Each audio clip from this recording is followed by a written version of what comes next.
Happy afternoon and welcome to EDU 487 class and PPAT introduction. I am Ruby Bell, your professor for this class. I am an associate professor here at the University of Mount Olive, and I am also the director for teacher education and licensure. I am the person who will make your placement once you are ready for your student teaching internship.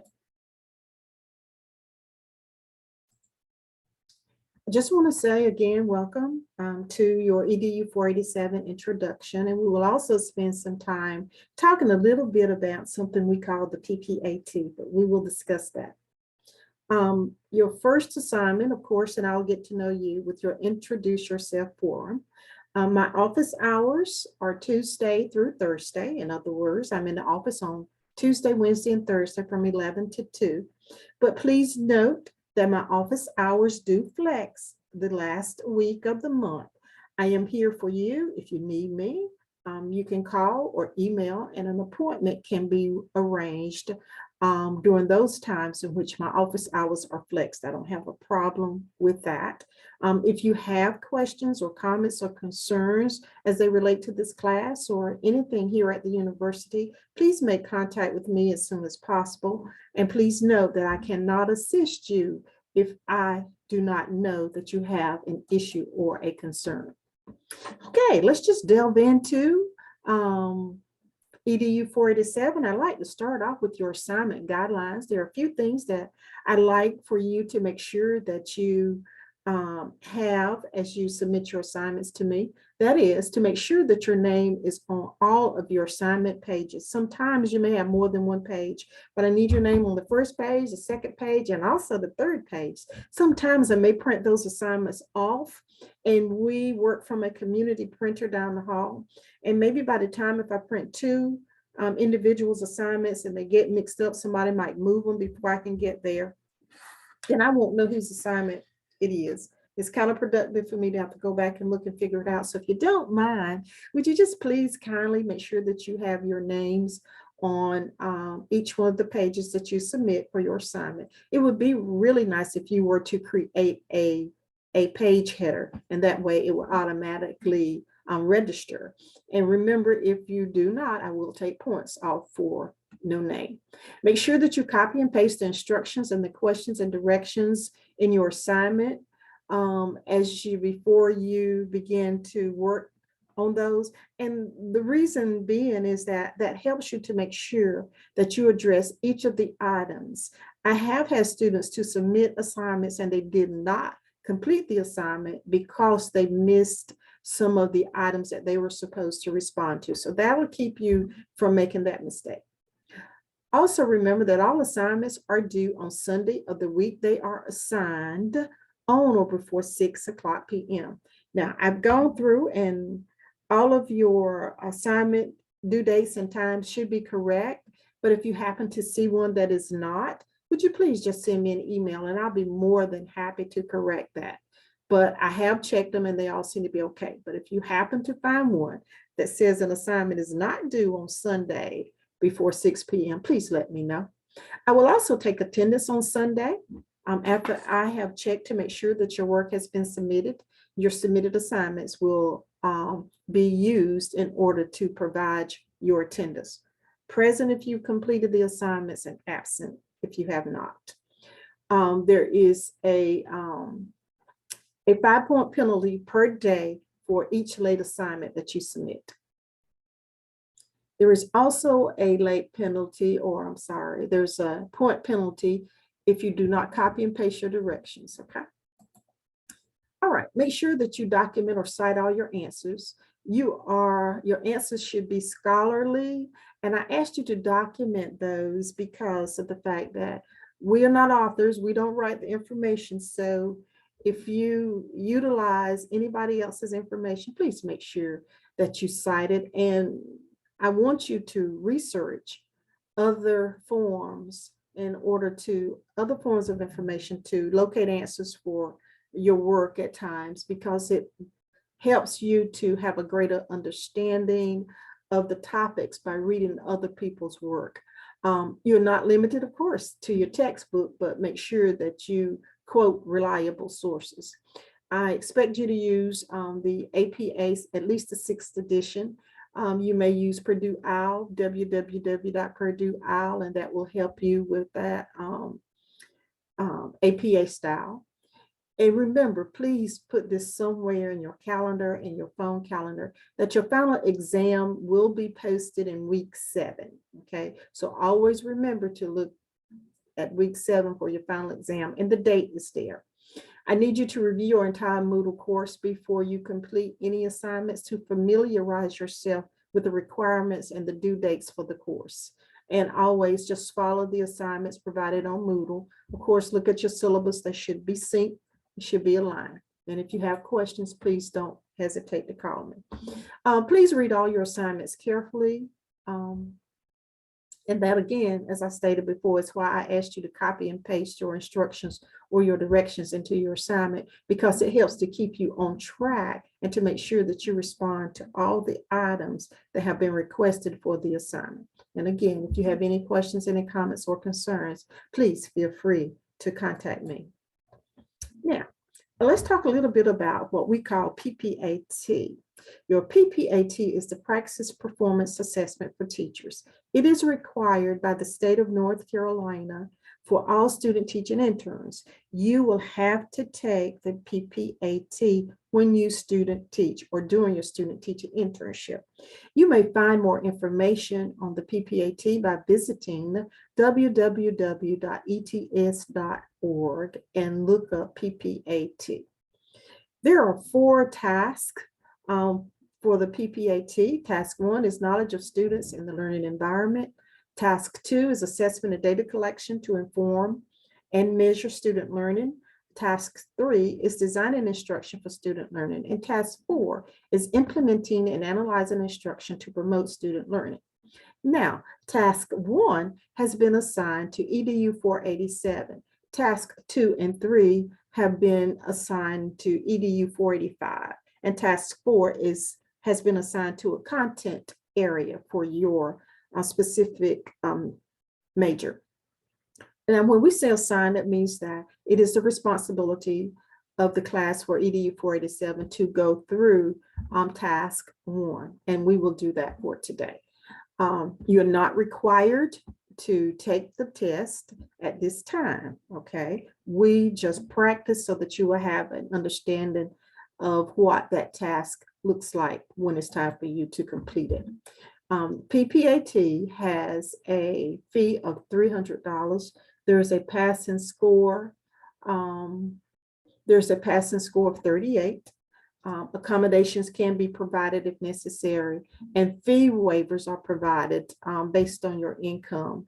But you have to find that information in the ETS portal.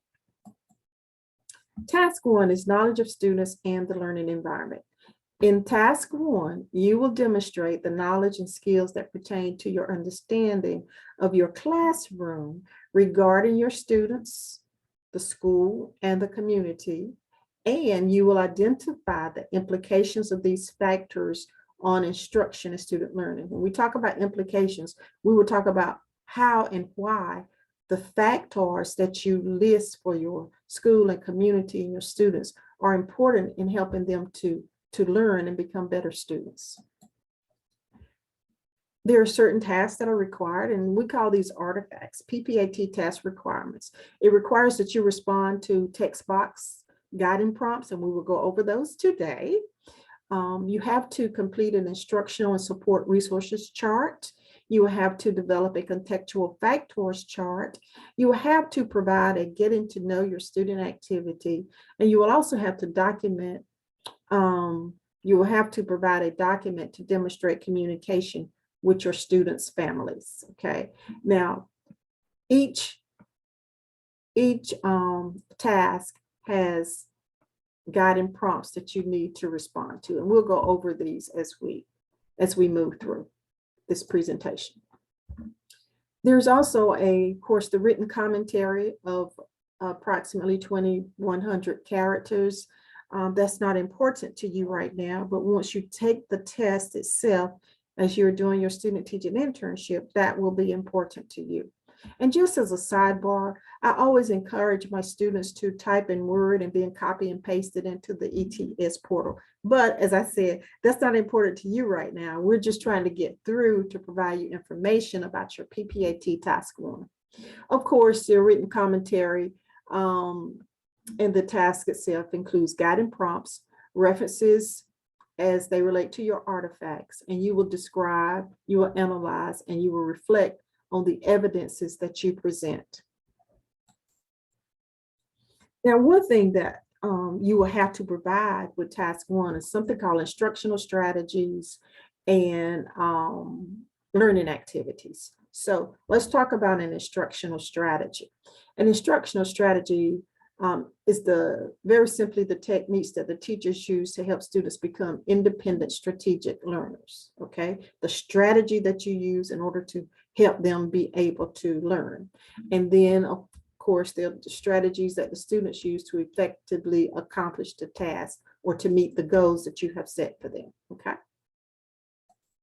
Now, some simple or sample instructional strategies would include, and you can look these up yourself, and I think you should, Marzano's instructional strategies. Please, once this recording is over, please make sure that you research these instructional strategies. They are identifying similarities and differences, summarizing and note-taking, reinforcing efforts and providing recognition, homework and practice, non-linguistic representation, cooperative learning. I know most of you have heard of that one. Setting objectives and providing feedback, generating and testing hypotheses. So please, again, research each of these to become familiar so that you will be able to possibly use them if necessary. Additional sample instructional strategies: direct instruction, interactive instruction, experiential learning, independent study. So again, just research the term instructional strategies, and you will see a plethora of strategies there that you can select or utilize in your class or while you're teaching your students. The next topic or the next term is called a learning activity, which is also required of you for task 1. These are activities designed or deployed by the teacher to bring about or create the condition for learning. You can use things such as role play, jigsaw, where each group will have a topic to discuss and then everybody moves around in order to get the information from each other. Scavenger hunts, think, pair, share, think alouds. You can have round tables, you can have debates, you can concept map, you can brainstorm, and you go back to concept mapping and graphic organizers are similar. And then, of course, there are learning activities that are designed by the teacher. Sometimes you have textbooks that have worksheets and things of that nature. We try to steer away from worksheets, but they do help to provide the student the ability to be able to learn the information that's being provided, okay? So let's just share with you an example of what an instructional strategy and a learning activity will look like. So let's say that I decided that my instructional strategy for the lesson that I taught today is going to be cooperative learning. And with that cooperative learning activity, we're going to practice matching geometric vocabulary terms to the geometric figures. So you'll have maybe a card that says circle, and then you have a card that has a circle. You will have a card that has the word triangle written on it, and then a card that has the picture of a triangle. So then the learning activity, as I put my students in cooperative learning groups, students will be assigned to the appropriate group to match the figure and the word. And for example, the word card would be the circle and the picture card would have a circle on it. And anyway, the students will play the game like they would play a matching card game. So be dealt out cards, and then they will match the word with the figure or vice versa. And with this activity, every student can have a card, and every student can have a card with the word circle, and then one student could place the circle and everybody would place their turn down to see if everybody could identify. In other words, the cooperative learning activity is instructional strategy, and the learning activity to help students learn is the card game. All right, let's look at the first part of our PPAT, the contextual factors chart. This chart is designed to help you understand the many factors that affect teaching and learning. Such factors include the community, the classroom procedures, the student demographics, and the physical environment in which teaching takes place. Understanding these factors as they relate to your teaching will help you determine the best instructional strategies and approaches that will support your students' learning. Okay. So this is the first chart. This is what it looks like. You can see what you have to do. You have the types of factors. Okay, you have the community, the district, the school, the classroom, demographics, and the knowledge of students. And over on this side, you have the contextual factors that you will list as they relate to your classroom that will help you in teaching. It says here, general context of your students. All subcategories listed in this box are required. So the grade and the developmental level, you will put that here. The age range of the students, you will place it here. The content area being taught, are you teaching math, English, social studies, and any other factors that are pertinent to understanding your class assignment. So all that information you would place here. This individual says each student has an IEP with goals to work on per student. Now we talk about the community. Is it urban, suburban, or rural? You would tell me that. What's the socioeconomic information? Is there any census data that you can include for the community? All that information will be placed here. Now, if you're not in a school and you don't have this, you say, well, I don't have that information. You might want to make contact with a person who does work in a school system. A lot of times you can find the information online. Also, the district is another factor. They asked you for the enrollment for that particular district, the percent of students receiving free and reduced lunches. What's the graduation rate? A lot of times you can look at the system school report card. If you go to NCDPI, the North Carolina Department of Public Instruction, and look for a school report card, that information will probably show up for you, or just place that in your search engine. Okay, so we talked about who receives free lunch, what's the graduation rate, what are the ethnicities in that school system, what percentage of what ethnicity is there, percent of students with IEPs, percent of students with English language learning issues, and the per pupil expenditure. If you can find that, you could probably find that from this, if you Google that for the state.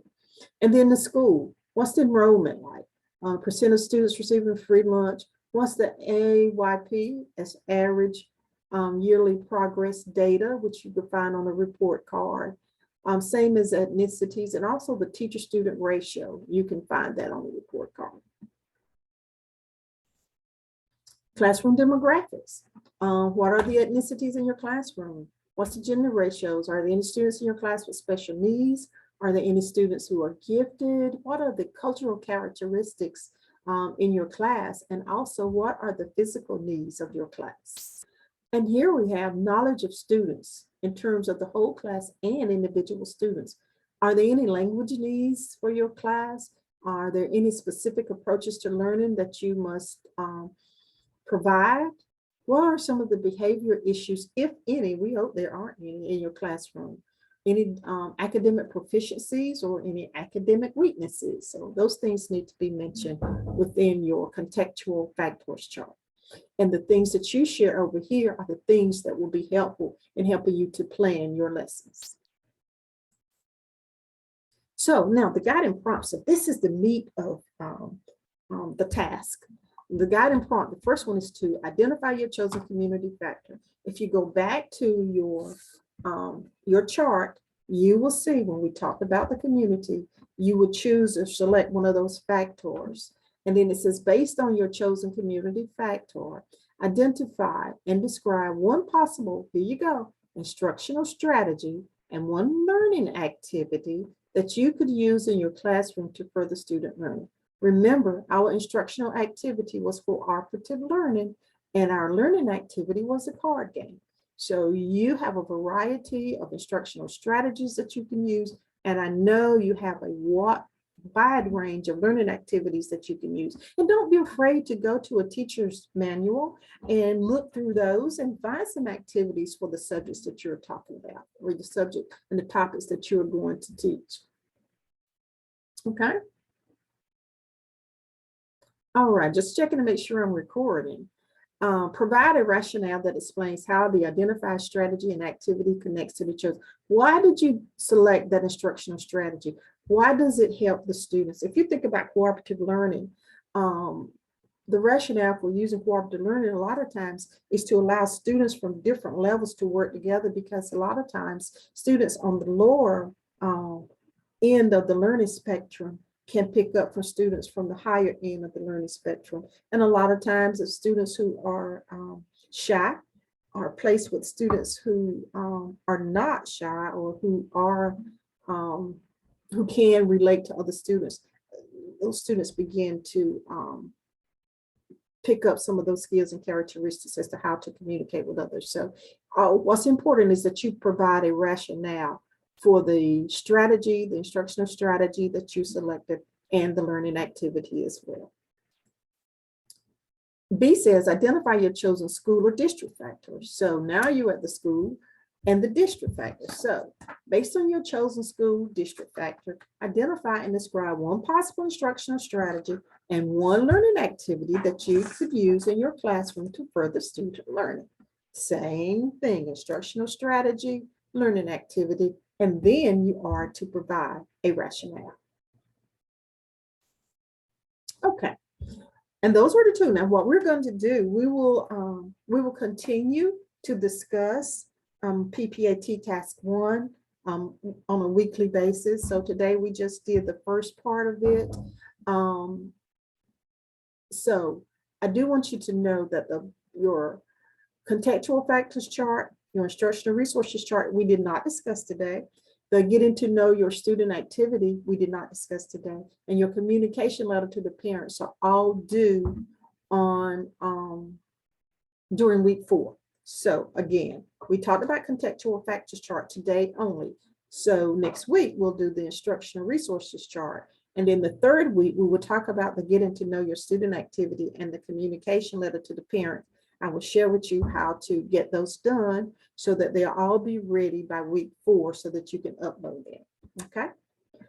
If you have any questions, any comments, or any concerns, please don't hesitate to contact me. My email is rbell@umo.edu, and my office number is 919-299-4813. Okay, so I hope this helps, and I look forward to seeing you next week. Thank you.